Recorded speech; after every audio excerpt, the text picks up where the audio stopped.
Ketika waktu malam-malam saya nonton TV. Berarti saat itu Eki umur berapa, Mas Eki? Oh, saya masih SMP waktu itu. Masih SMP? Masih kecil ya, masih SMP. Jadi kejadian pertama itu, saya lagi nonton TV, tiba-tiba terdengar suara pukulan sendal dari lantai 1.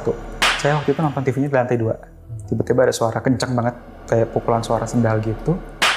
Akhirnya saya coba ngecek ke bawah. Suara apa sih itu sebenarnya gitu.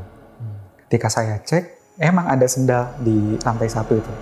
Saya coba pukul sendalnya ke lantai dan persis suaranya seperti itu. Terus nih, tiba-tiba ada suara ledakan yang benar-benar kencang banget dari atap rumah. Ledakan? Iya, suara ledakan. Seperti suara tumbukan atau dentuman gitu lah ya. Dari tengah-tengah rumah di atap itu. Dan itu bikin saya benar-benar kaget dan shock gitu. Karena saya lagi ketakutan itu, saya akhirnya langsung lari ke kamar. Kenceng itu ledakannya? Kenceng banget. Bikin saya takut juga sebenarnya itu. Akhirnya saya masuk ke kamar. Ketika saya mau tidur, tiba-tiba ada yang ngetok dari kamar saya. Itu suara ayah saya ternyata. Itu suara apa, Ki? Gitu. Karena ayah saya itu tahu yang belum tidur tuh biasa jam segitu, cuman saya aja gitu. Akhirnya dia ngetok ke kamar saya, terus dia... Saya juga nggak tahu itu suara apa. Gitu. Saya bilang kan kayak gitu, nggak tahu suara apa. Itu suara Eki jatuh ya gitu. Enggak, saya nggak jatuh. Duh, itu suara apa ya? Bingung.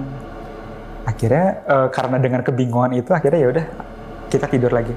Itu sampai akhirnya saya di kamar tuh masih mikirin itu suara apa gitu. Apakah ada orang iseng atau apa gitu.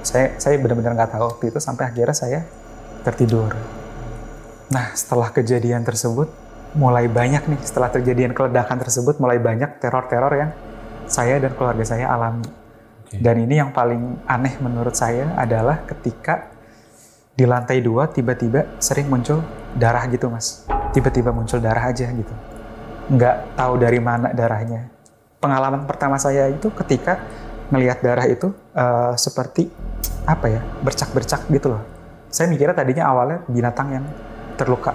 Entah itu binatang apa saya nggak tahu. Kemudian atau ada orang yang mimisan.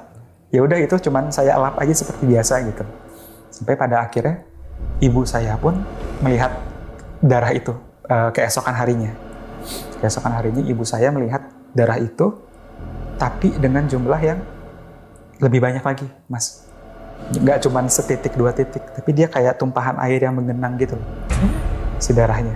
Itu pas kita lihat tuh itu benar-benar bingung, ini dari mana ini munculnya si darah ini. Karena penasaran, saya coba pegang tuh si darahnya. Saya coba pegang, ya bentuknya memang kayak darah orang, darah orang yang terluka gitu. Dan itu munculnya tuh ya random aja. Bisa pagi, siang, malam. Tapi selalu di lantai 2 itu? Selalu di lantai 2. Yang kita nggak tahu itu. Munculnya seperti itu.